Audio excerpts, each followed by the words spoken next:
بسم الله. obboleeyyan keenya assalaamu alaykum warahmatullaahi wabarakaatu. daawwattoota keenya jirra jirtu kan asirratti argaa jirtan kun Hamzaa Booranaati. Hamzaan Booranaa akkuma beekamu sagalee ummata bal'aati, sagalee hawaasa Oromoo, hawaasa muslimaa hundaati. Hamzaan Booranaa yeroo ammaa kana dhukkubfatee mana yaalaatti baqafamuudhaaf mana yaalaa keessa jira. obboleeyyan keenya du'aa hidhan irraanfatinaa. Hamzaa Booranaa rabbii jecha ni jaalannaa, akka ajaa'ibaatti jaalannaa. waggoowwan torbaaf bakki isaa osoo hin beekamne sagalee bakka isaa dhoffatee lallabaa ture.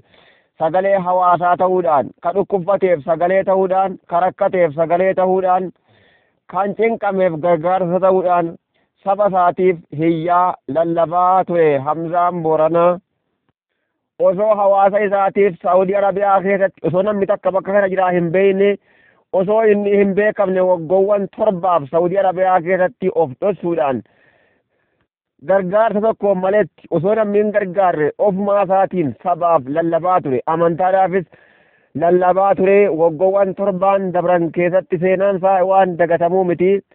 raadiyoo daandii haqaa naannoo raadiyoo 600 gabaasee ture jechuudha. raadiyoon takka sa'aatii takkaaf daqiiqaa 30 sa'aatii 2 kan deemu jira. nama akkanaati Hamzaa Booranaa jechuun galata Hamzaa Booranaadhaa hin irraanfannu. akkasuma rabbiin nuuf haa fayyisu. osoo lallabuu torbanirraa guyyaa 3 torbanirraa afaan Amaaraatii fi afaan Oromoo saganteeffatee torban keessatti qopheessaa ture. afaan Amaaraa malee afaan Oromootu torban keessaa guyyaa 3 osoo lallabuu rakkoo hawaasa keenyaa. booda osuma lallabuu mana yaalaa deemee doktorri hin iyyin jedheen akka kunooti iyyaa ati lallabdu akkasi godheetii dhiisi jennaan akkasitti lakkii akkamittiin obsuu danda'a, akkamittiin sabbaruu danda'a.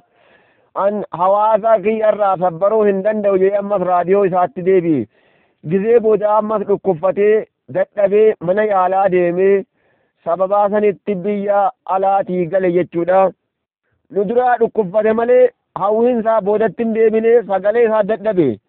sagalee isaa dadhabnaan hawaasa keenyaa waliin kan ture, kan lallabaa fi ture.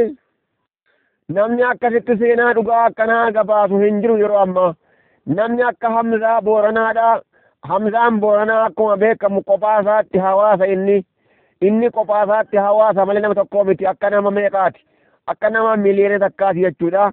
kophaa isaa raadiyoo saganteeffatee kophaa isaa kunoo miidiyaa kophaa gad dhaabbatee akkasitti labsaa ture. cinqamaa isa barreeffamu barreessaa, isa dubbifamu dubbisaa, isa waraabamuu qabu waraabaa, naannawa gariirraa isimmoo dubbisaa.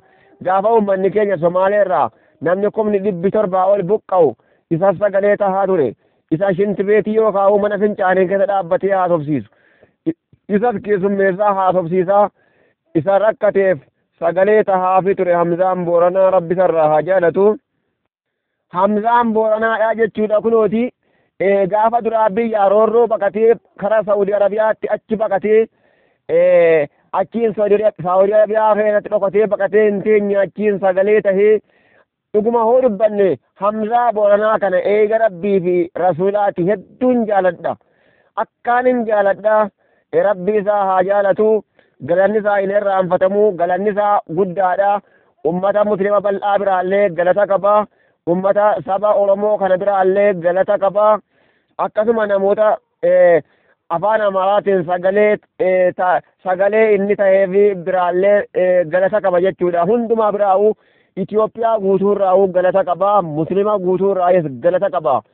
galata isaadha. jannataan rabbi haa deebisuu fi Hamzaa Booranaa yeroo ammaa kana gaa namichi akkasitti jaalatamaan kun kan biratti darajaa guddaa qabu kuni kunooti mana yaalaa keessa jira jechuudha. akkasuma hidhameellee ture jechuudha. amma rabbiin mana hidhaa sana keessaa baasee amma immoo mana yaalaa keessa jira. yaalii baqaqsaarra waan jiruuf du'aa'ii godhaa fi obboleeyyan keenya Hamzaa Booranaatiif du'aa'ii godhaa isiniin jenna. nuti Hamzaadhaaf dheebotaa turre gaafa inni achi sagalee isaa dhageenyu gaafa inni mul'adha jedhee karoora yookaan baallama nuu qabu. laata Hamzaan nama akkamiiti? gurraacha moo diimaadha moo magaalaa? yaa rabbi nama akkamiiti? dheeraa moo gabaabaa jennee akkasitti arguudhaaf dheebochaa turre jechuudha. garuu gaafa viidiyoo keessaan agarru hedduu nu gammachiisee hedduu gammannee irra hedduun namaaf immoo kan footoon arge caalaa immoo kan qaamaan arge magaalaa Finfinneetti gaafa inni xiyyaararraa gadi bu'u qaamaan arganii obboleeyyan dheebuu bahanii achirratti xiqqaa fi guddaan hundi uqqataa fi gabbataan diimaa fi gurraachii fi magaalli dheeraa gabaabaan achitti argame Hamzaa Booranaa achitti simatanii jechuudha galata isaanii rabbiin jala sana deebisu amma Hamzaa keenya rabbi haa fayyisu du'aa yoo godhaa fi Allahumma shfihi anta shaafi لا شفاء إلا شفاءك شفاء لا يغادر سقما ولا ألما يا أرحم الراحمين اللهم صل على محمد وبليان كنا فيديو كنا حتى تمام شير نوغدا لايك كومنتيس نوغدا ورين channel كنا فاريا تتن سابسكرايب نوغدا سنين جنة السلام عليكم ورحمة الله وبركاته